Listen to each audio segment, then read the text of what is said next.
Hi friends, ఈరోజు పన్నీర్ ములక్కాయ curry చేశాను.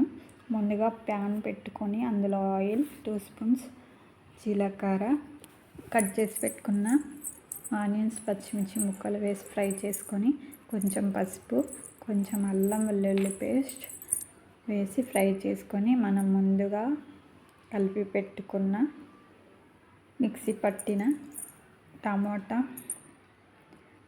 జీడిపప్పు, ఆనియన్స్ పేస్ట్ అండ్ కొంచెం కారం వేసి ఫ్రై చేసుకోవాలి ఆయిల్లో ఉడికించుకున్న తర్వాత మనం ముందుగా ఫ్రై చేసి పెట్టుకున్న పన్నీర్ ముక్కలు ఇందులో వేసి ఉడికించుకొని ఒక 5 నిమిషాలు మగ్గిన తర్వాత మనం మళ్ళీ ఉడికించుకున్న ములక్కాయ ముక్కలు వేసుకుందాం.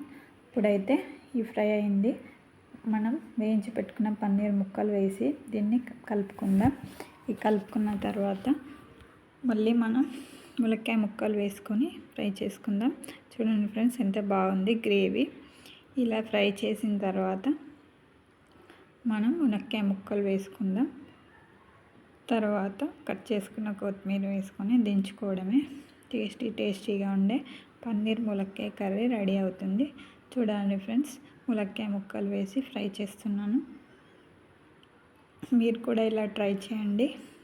టేస్టీగా ఉండే పన్నీర్ కర్రీ మీరు కూడా టేస్ట్ చేయండి, ఇలా ట్రై చేయండి, టేస్ట్ బాగుంటుంది. పన్నీర్ ములక్కాయలు ఇంటి దగ్గర నుంచి తీసుకొచ్చాం, ఫ్రెష్ కాబట్టి మాకు ఇన్నిలా దొరికాయి. చూడండి ఫ్రెండ్స్, రెడీ అయిపోయింది. కొంచెం వాటర్ వేసాను, తర్వాత కొత్తిమీర వేసుకొని దించుకోవడమే. వేసాను కొత్తిమీర, ఒక 5 నిమిషాలలో దించేసుకోవడమే. వేడిగా పన్నీర్ కర్రీ రెడీ. చూడండి ఫ్రెండ్స్, ఎంత బాగా వచ్చింది.